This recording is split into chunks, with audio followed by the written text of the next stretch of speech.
Oke. Materi tentang variabel tadi tidak lepas dari pembahasan tentang pokok judul yang seharusnya jadi pembahasan. Juga ini sudah pernah disampaikan di pertemuan-pertemuan awal. Jadi kalau ngomongin tentang judul, tema, dan topik, sebetulnya penjelasannya sudah ada di bukunya di Imam Mahali itu. Kamu kan sudah download bukunya, silahkan dibaca lagi.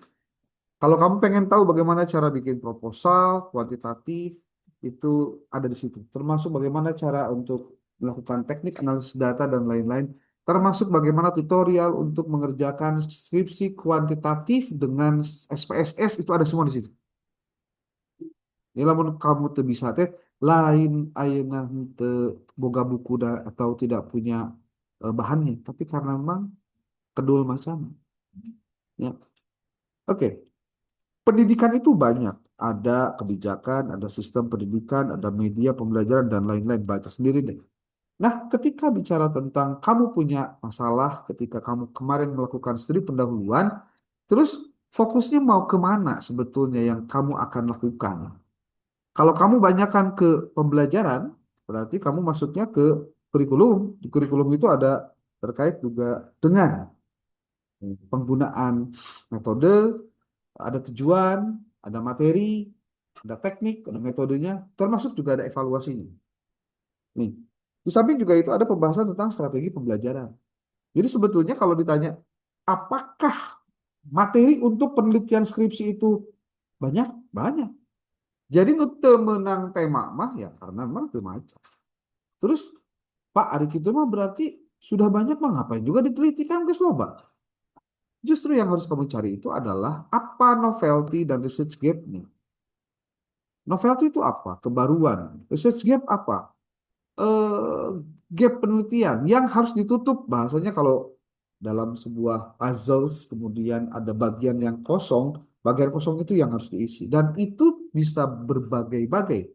Bisa ditinjau dari metodenya, bisa ditinjau dari berapa banyak populasi sampelnya, level tempat kamu melakukan penelitian. Bisa SD, SMP, SMA, yang lain mungkin perguruan tinggi. Contohnya begitu. Kemudian yang ketiga, boleh jadi bukan dari metode, bukan dari lokasi, bukan dari populasinya atau sampelnya, tapi dari analisis datanya. Jadi sebenarnya yang tidak boleh itu apa? Melakukan duplikasi. Kalau replikasi boleh, tapi dengan cara yang sama. Ingat ya, kalau replikasi boleh, tapi replikasi pun ada batasannya.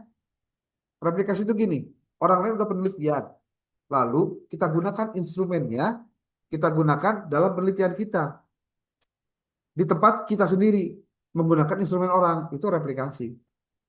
Kalau duplikasi, kamu copy paste semua yang dia kerjakan di aku kemana? Ternyata duplikasi.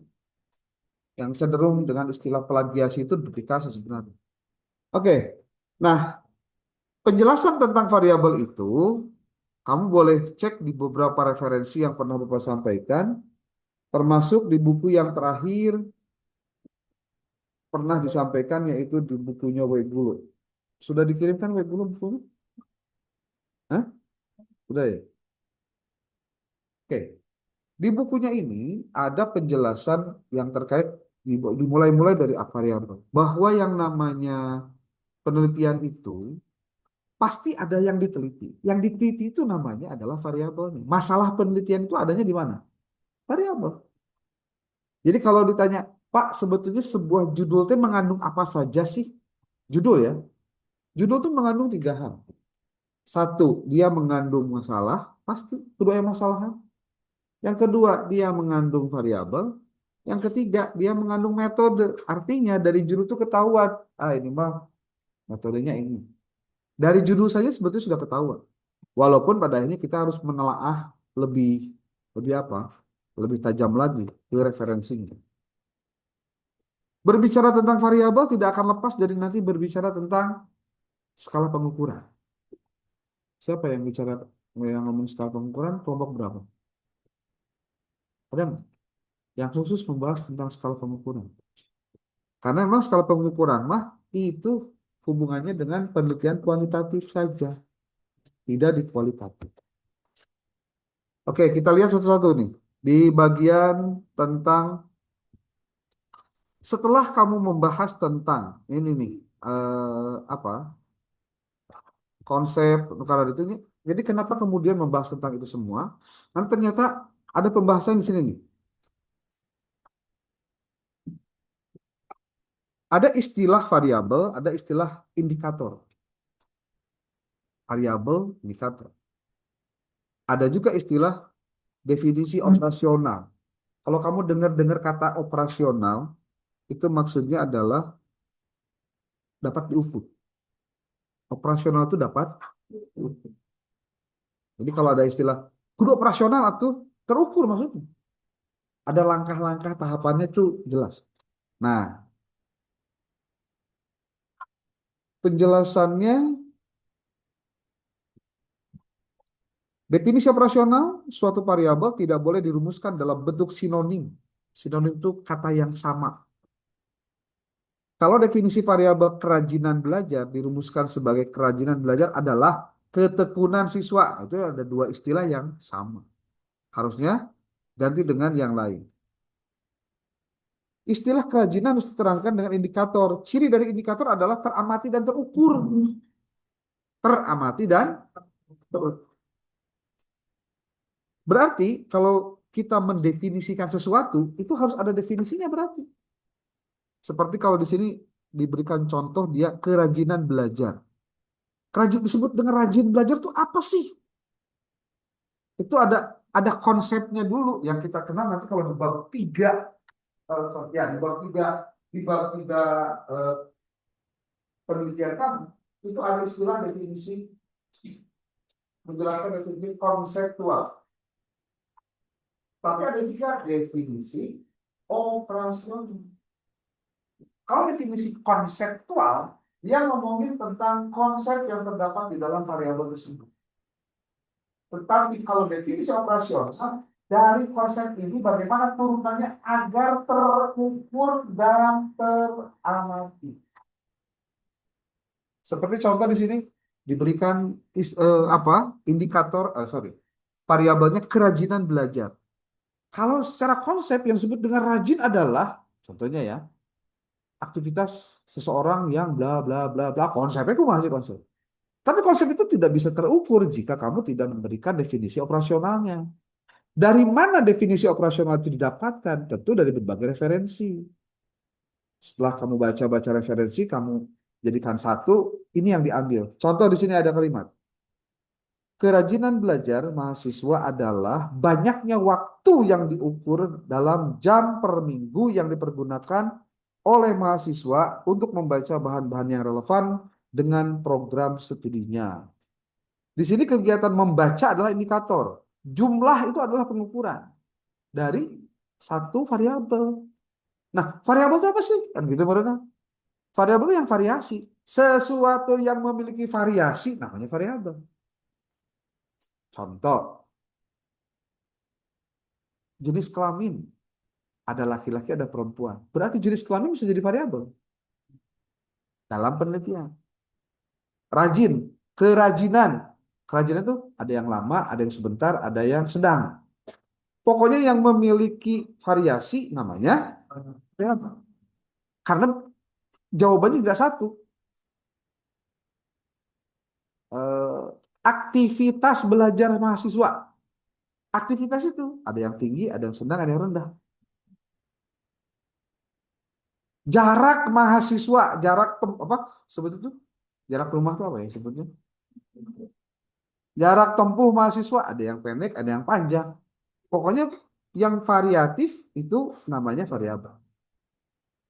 Nah, tampak bahwa definisi operasional terhadap variabel atau konsep ini berbeda dengan definisi yang kita temukan dalam buku teks atau dalam kamus. Definisi dalam buku-buku teks atau kamus disebut perbedaan di antara bentuk definisi. Jadi kalau definisi konseptualnya secara konsepnya yang ditekankan. Tapi kalau secara operasionalnya yang dapat diamati dan terukur. Kita lihat nih contoh-contohnya. Nih, kita lihat. Ini langsung ngebahas tidak tidak tidak contoh tidak tidak jauh-jauh, tapi langsung ke contoh. konsepnya tentang motivasi, definisi nominal yang kita sebut dengan definisi konseptual. Motivasi adalah kekuatan dorongan dari dalam orang yang ada dalam diri seseorang dengan cara-cara tertentu. Tapi definisi operasionalnya, derajat kesungguhan kerja, derajat itu artinya tingkatan. Kan tingkatan berarti ada yang tinggi, ada yang rendah gitu maksudnya. Derajat kesungguhan kerja pada seseorang dalam suatu organisasi, itu motivasi. Apakah motivasi bisa jadi variabel? Bisa. Karena motivasi ketika dilihat dari grade-nya ada yang tinggi, rendah, dan sedang. Kenakalan remaja. Apa itu kenakalan remaja? Definisi nominalnya, setiap orang yang berumur antara 7 dan 16 sampai 18 yang melanggar ketentuan peraturan dan perundang-undangan. Itu kenakalan remaja. Tapi kalau definisi operasionalnya, setiap orang yang dijatuhi putusan oleh pengadilan sebagai pelaku kenakalan remaja. Atau setiap orang yang berusia 7 sampai 18 tahun yang dalam daftar diri menyatakan bahwa dia telah melakukan satu atau lebih tindak yang tercantum dalam daftar itu. Daftar itu artinya ada list kejahatan. Kalau dia masuk ke kenakalan itu berarti masuk ke kenakalan remaja. Apa itu kepuasan kerja? Kepuasan kerja dilihat dari sisi definisi konseptualnya, atau kita sebut definisi nominalnya, adalah perasaan-perasaan positif seorang pekerja mengenai pekerjaannya. Itu definisi secara umum.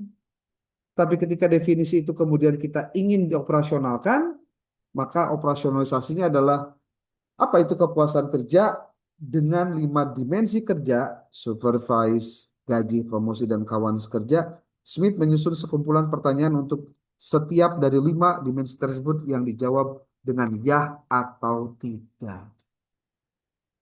Intinya, kalau definisi operasional itu yang terukur dan dapat diamati.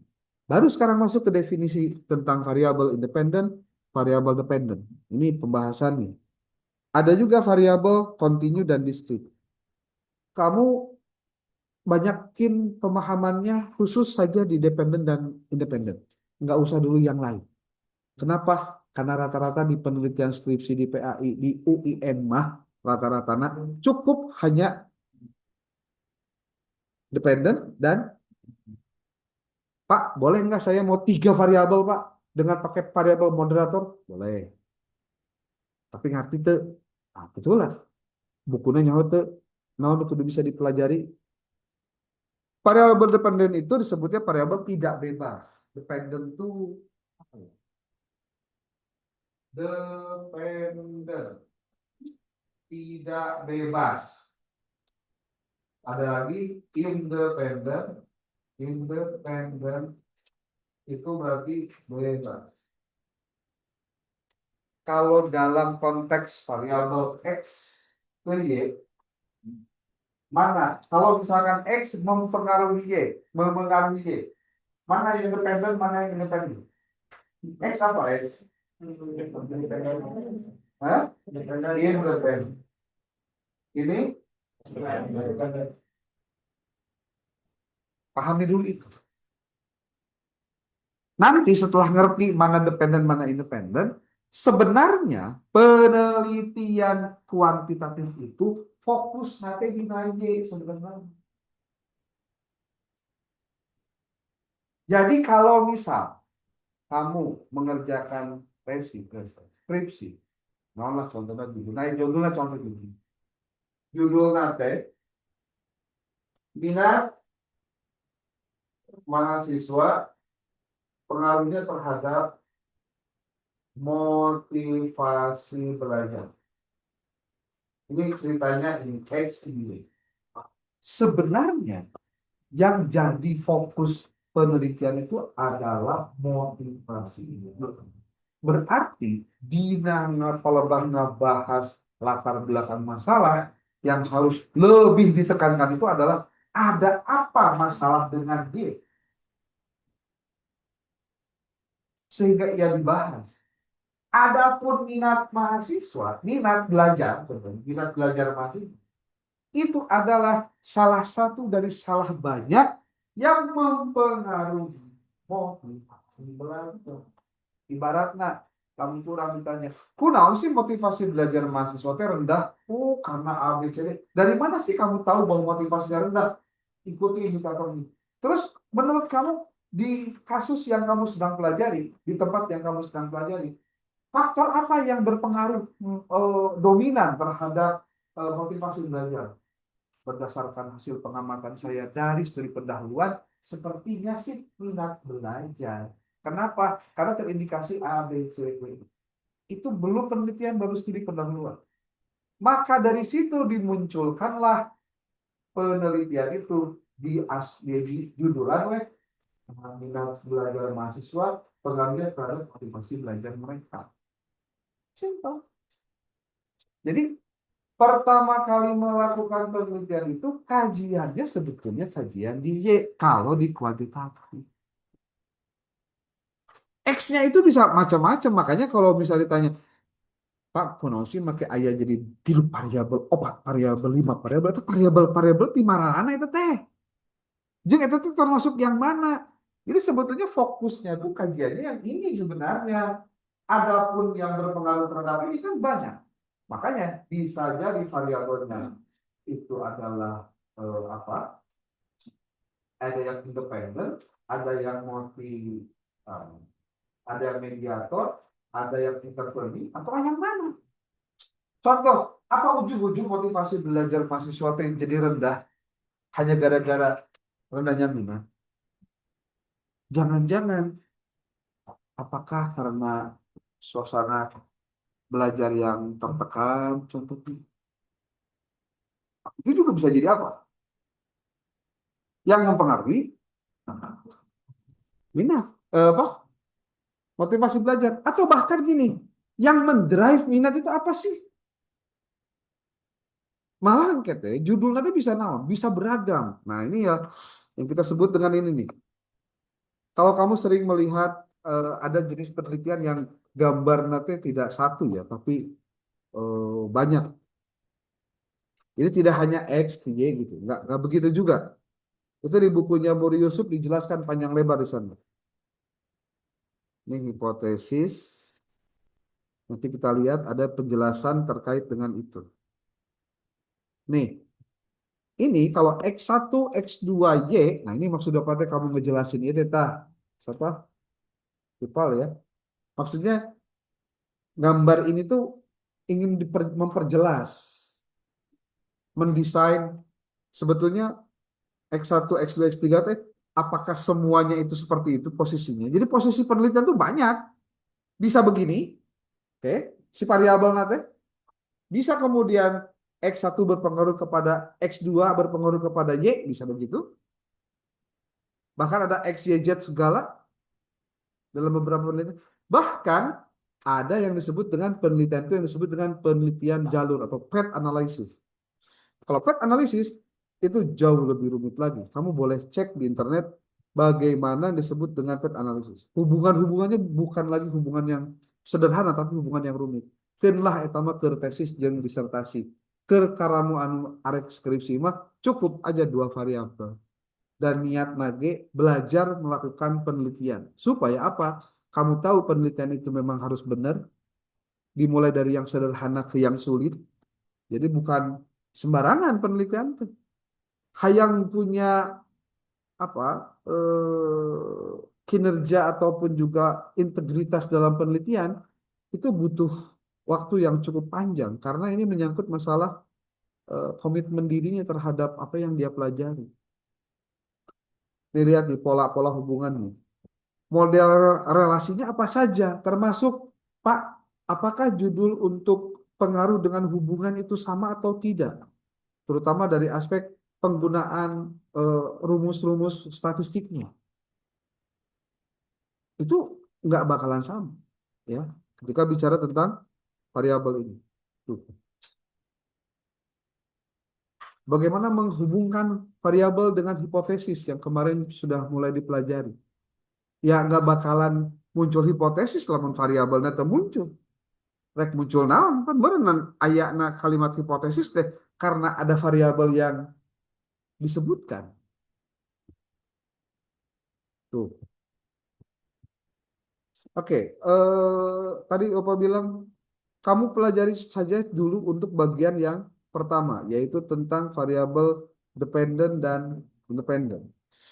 Cukup itu saja dulu untuk belajar di statistik dan penelitian untuk skripsi kamu. Ini coba dilihat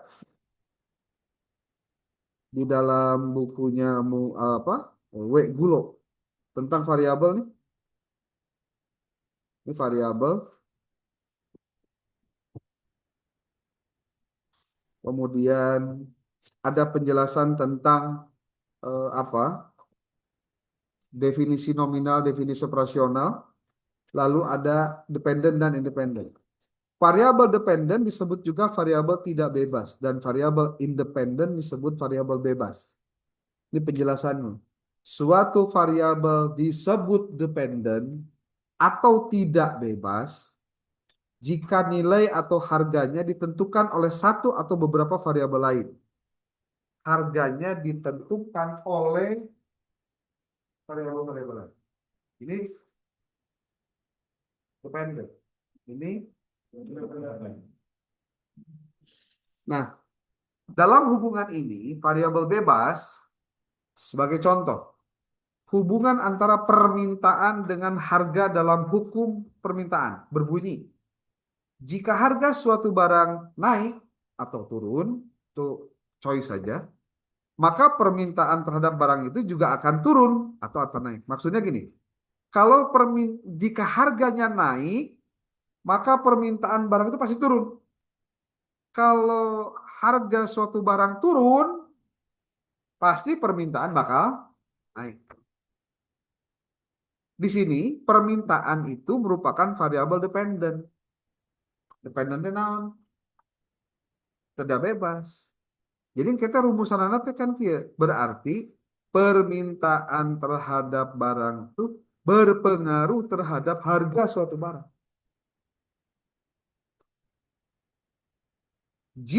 Sering juga variabel dependent disebut variabel endogen. Endogen. Endogen ya, bukan endogen itu. Dan variabel independent disebut exogen. X itu kalau ngomong X pasti di apa di luar. Nah, endogen itu di dalam. Maksudnya istilah dependent dan independent teh aya oke. Oh, gening dependent teh nama lainnya endogen. Kalau yang penelitiannya independent, exogen. Pembahasan ini tidak akan pernah berhenti karena akan banyak sekali varian-variannya. Pembahasan variabel itu termasuk ngebahas tentang indikator, membahas tentang item. Kaituna kumaha cara nyieun pertanyaan untuk kerangket. Nah, kewajiban mata kuliah itu salah satu dari kudu nyampe kadinya. Kan sebab waktu nage terbatas, kesempatan bertemu jadi terbatas, tidak mungkin semuanya dikerjakan di kelas. Maka solusinya ya bantulah dengan kamunya belajar di rumah. Jangan 100% ngandalkan. Udah lewat ya? Oh, 20 ya. Betul, betul.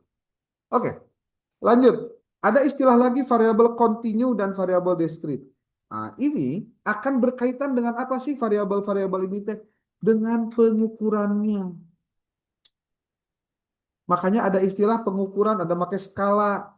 Kita ada istilah nominal, ordinal, interval rasio. Nah, masuk nyingkat atau jadi nior biar gampang inget. Nah, nior, nominal, ordinal, noir, sorry kok nior. Eh, Nominal, ordinal, interval, rasio. Untuk memudahkan bahwa nominal itu segala rupa bisa masuk, kalau rasio itu lebih sedikit lagi. Dan perbedaan-perbedaannya ada di sini tinggal dibaca.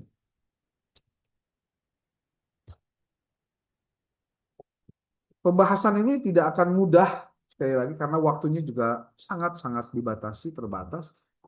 Dan tidak mungkin semuanya dikerjakan dalam waktu yang sama di waktu yang sama. Kak, kenapa dipakai teknik mengerjakan soal, kemudian kamu presentasi, terus kamu apa nonton video juga beberapa hal itu karena memang Kita perlu benar-benar memanfaatkan sebanyak waktu untuk belajar sebanyak-banyak. Gitu. Kalau di bukunya Muri Yusuf, pembahasan tentang variabel ini, kamu boleh cek di bukunya Muri Yusuf itu. Ketika dia membahas variabel, dia memberikan contoh-contohnya. Jadi sebenarnya kamu ngerjakan soal-soal yang diberikan ini benar, kudu nama, nggak ada masalah loh dengan yang begitu. Ini variabel nih, di halaman 102. Coba kita lihat.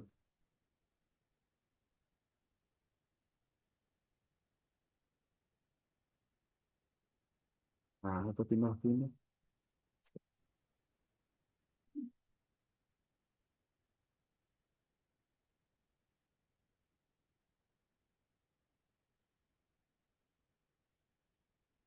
Telat gitu. 180. 102.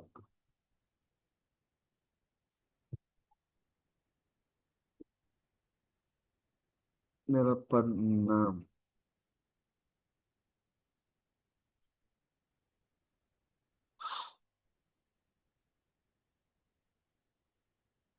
Ini halaman 190. Nih, pembahasannya mungkin lebih detail karena memang isinya juga lebih banyak. Lebih apa sebutnya? Lebih lebih tebal, hampir 400 halaman. Tapi Bapak yakin oke kalau kamu baca ini dengan benar maksimal enggak gitu maksudnya. Sebab ini nama tong gampang percayaan, kudu gampang curigaan. Untuk apa? Supaya tidak kejeblos dalam kekeliruan. Oke, coba lihat baik-baik. Di sini ada penjelasan tentang apakah itu variabel. Ini pengertian variabel. Dan penjelasan variabel itu selalu dimulai dari menjelaskan tentang teori konsep preposisi. Dan ini dibahas di bukunya Regulo di halaman-halaman depan. Ada dari situ muncul masalah, lalu ada variabel, dan di situ bakal ada hipotesis. Di pertemuan ketika membahas hipotesis, Bapak sudah menyatakan ada mazhab yang beragam terkait dengan pendapat penggunaan hipotesis. Ada yang boleh menggunakan hipotesis dalam semua penelitian, baik kuantitatif atau kualitatif, atau juga ada yang memang hanya di kuantitatif saja. Kamu mah pakai yang mana aja terserah. Tapi memang yang beda adalah fungsinya. Fungsi di penelitian kualitatif itu sebagai pintu masuk untuk masuk ke penelitian, supaya tahu apa yang sudah dipelajari, apa yang belum. Tapi kalau dalam penelitian kuantitatif, justru itu adalah bagian yang harus diuji. Jadi di dalam bab 4 di dalam bab 4 skripsimu nanti ada istilah kan temuan hasil dengan pembahasan. Nah, temuannya itu berdasarkan hasil penelitian, termasuk di dalamnya menguji hipotesis. Gitu. Genah nama sih kamu ngedownload satu buah skripsi, so, ke Ayeuna. Kayak analisis skripsi nah. Download satu buah skripsi dari mana saja terserah, tapi yang full text. Bab 1, 2, 3, 4, 5 termasuk ada lampiran. Kamu jangan dulu menganalisis ya skripsi itu benar atau ente. Tapi paling tidak kamu tahu dulu di dalam skripsi itu ada komponen apa saja yang ada. Persoalan benar jeung teu nanti kita sambil melakukan telaah. Oke, kalau di bejaan skripsi nu rada lengkap ke kumaha. Non wae disebut benar teh kumaha kayak contoh. Dan tidak mungkin dari UIN Bandung. Karena di UIN Bandung filenya diprotek biasanya bab 3, bab 4, bab 5-nya diprotek. Kecuali kalau kamu berkirim surat lewat email ke perpustakaan atau kamu datang ke perpustakaan pusat minta, Pak saya pengen dapat file ini. Untuk salah menang gitu. Makanya kalau kamu mau, contoh nih di repository.uinsgd.ac.id, kamu kan punya akunnya belum? Udah ya. Kalau udah, kamu boleh bersurat di situ atau kamu bersurat aja ke UIN Bandung, bilangin bahwa kamu membutuhkan beberapa referensi terkait skripsi-skripsi yang sudah terbit di tahun berapa, judulnya apa, kodenya apa kalau misalkan ada, untuk sebagai bahan perbandingan dan bahan telaah dalam mata kuliah metodologi penelitian. Itu bahasanya. Sok, dimulai hari ini coba cek bisa ente tungguan Senin ada respon atau enggak. Kalau enggak, Guruduk datang ke perusahaan itu. Dan itu mah hak kamu. Kan itu ditutup sengaja memang, tidak di open semua bab, ya. Karena bisa terjadi hal-hal yang diinginkan. Mahasiswa di copy paste kan lumayan dari segala penjuru dunia. Tapi sebenarnya dengan kondisi hari ini dengan online, apalagi dengan ada cek similarity, orang nggak bisa lagi harus segenah baik sebenarnya. Ya gampang. Kamu ngedeteksi plagiasinya tinggi apa rendah, cek Turnitin, mas sekali. Semua data yang sudah pernah terupload di internet itu pasti akan terdetek juga. Aku mah ada aja. Terkecuali kalau kampusnya kebenaran kampus anu tidak melakukan cek plagiasi. Jadi pasti bebas dong, ya. Oke. Sekarang masuk ke variabel penelitian. Seperti telah disinggung pada uraian terdahulu, masalah merupakan titik pangkal suatu penelitian. Masalah itu pangkal dari penelitian. Batasan dan perincian yang memadai dan terpaut rapat dengan kemampuan peneliti akan mewujudkan pemilihan variabel yang benar. Jadi variabel yang benar itu dapat diukur dari apakah si mahasiswa atau si penelitinya itu punya batasan dan rincian nggak terhadap kemampuannya mewujudkan variabel itu sendiri. Variabel pada hakikatnya merupakan konsep yang mempunyai variasi nilai. Ingat variasi nilai. Sedangkan konsep memiliki satu nilai disebut dengan konstan. Konsep yang memiliki satu nilai disebut konstan. Variabel adalah konsep yang memiliki variasi nilai. Kerlinger menyatakan variable is a symbol to which numerals or values are assigned. Sedangkan Bonnstein menyatakan bahwa variabel adalah karakteristik dari orang, dari objek, atau kejadian yang berbeda dalam nilai-nilai yang dijumpai pada orang atau objek tersebut. Ini penjelasannya, nggak usah dibacakan semua, ada lain tempat baca. Sekarang jenis variabelnya. Nah, ini. Kedudukan variabel dalam suatu penelitian dan hubungan di antara variabel yang lain itu sangat menentukan kerangka penelitian yang digunakan. Termasuk tadi skema atau gambar atau diagram yang tadi Bapak tampilkan. Itu kan tergantung dari bagaimana saling berpengaruhnya X dengan Y. Apakah variabel X menentukan variabel Y ataukah variabel X didahului variabel R ataukah ada variabel lain sebagai pengganggu variabel X atau R dan R? Maka untuk semua itu kok ada istilah pengganggu, Pak? Ya, bisa jadi pengganggu. Jadi nanti ada contohnya. Seperti bagaimana tingkat penghasilan itu berpengaruh terhadap tingkat kesejahteraan. Tapi nanti dipengaruhi juga oleh jenis pekerjaannya. Tuh, coba. Karena itu. Ini contoh aja, contoh. Seperti ini contoh paling paling gampang. Prestasi belajar. Prestasi belajar itu banyak sekali apanya. Faktor yang berpengaruh. Salah satunya yang berpengaruh adalah intelijensi. Intelijensi itu berpengaruh besar terhadap prestasi belajar. Tapi sebelum intelijensi itu langsung ke prestasi belajar, di sini ada asupan makanan. Bergizi atau tidak bergizi. Itu berpengaruh secara tidak langsung terhadap intelijensinya ke prestasi. Bahkan boleh jadi ketika asupannya minus, tidak MBG juga. Ya prestasi juga bakal turun. Itu. Tapi nya MBG teh tengenah. Jadi disebut bergizi itu kan nyawa nama bukan sesuatu yang nikmat. Jadi lamun cek barudak air tahun sih daharan kieu. Eta teh nu bergizi teh begitu sih teh. Ya. Dan nyaho teh geprek we sih teh. Aduh, ngeri. Oke. Kita akan lihat variabel itu diklasifikasikan berdasarkan apa saja. Ada berdasarkan data. Kalau berdasarkan data, variabel dibagi beberapa. Ada dua, ada discrete, ada satu lagi adalah ini continue, berdasarkan data. Apa itu semua? Bacalah sorangan. Contohnya ayah kok udah lengkap, tinggal dibaca baik-baik, launan dibaca. Kalau variabel dibedakan berdasarkan pada posisi dan fungsinya, nah ini ada yang disebut dengan variabel bebas, ada yang disebut dengan terikat.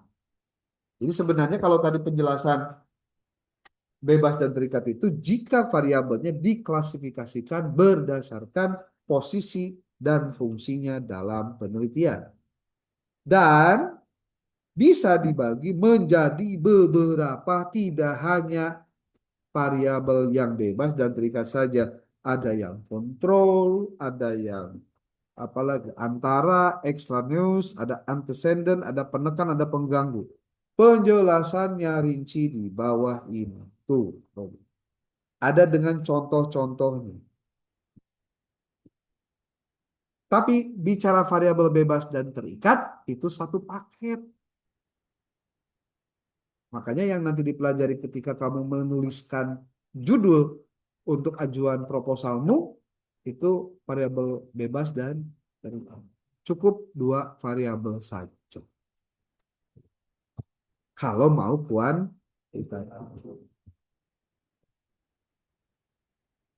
Pendidikan dan pendapatan. Ini contoh-contoh saja. Banyak dijelaskan kok di sini. Apakah pendidikan berpengaruh terhadap pendapatan? Bagaimana hubungan pendidikan dengan pendapatan? Tong ayah nggak jawab dia. Bagaimana hubungan pendekatan dengan pendidikan? Baik-baik saja, Pak. Lain rek ngobrolkan silaturahmi, ya mah lain. Ya. Kalau dua variabel disebutnya bivariat. Kalau banyak variabel itu multivariat. Baiklah. Ada hubungannya yang sederhana, ada yang ganda. Ganda itu maksudnya begini.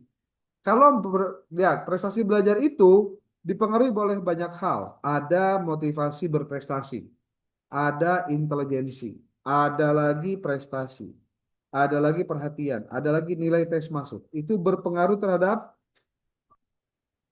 prestasi belajar. Cuma ada yang berkorelasi sederhana. Kalau korelasi sederhana itu contohnya gini, pengaruh motivasi berprestasi terhadap prestasi belajar. Dah, itu sederhana. Pengaruh intelijensi terhadap prestasi belajar. Dah. Prestasi hubungan pengaruh terhadap prestasi belajar. Sudah. Tapi kalau korelasi ganda kumaha? Pengaruh motivasi berprestasi dan intelijensi terhadap prestasi belajar. Atau ditambah motivasi berprestasi dan intelijensi dan prestasi pengaruhnya terhadap prestasi belajar. Sudah mulai kompleks, tidak hanya satu. Ari ganda teh dina pemahaman ieu mah lebih ti hiji. Lebih dua atau lebih. Jadi dua ganda, tilu ganda oke, empat ganda. Ganda tuh, Pak, bisakah contohnya kita menerangkan satu persatu kelima pengaruh ini yang motivasi, intelijensi, prestasi, perhatian, bukan perhatikan ya, perhatian. Kemudian nilai tes masuk itu menjadi faktor yang berpengaruh terhadap prestasi belajar. Ya, nanti hitungannya bisa diketahui. Oh, ternyata di antara lima pengaruh ini yang terbesar adalah intelijensi. Contohnya gitu.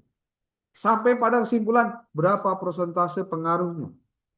Itu dilihat dari apa? Dari variabel yang diturunkan jadi dimensi dan juga indikator yang itu kemudian dihitung satu persatu berdasarkan angket yang dibuat. Sok dibaca di bukunya lah. Ya.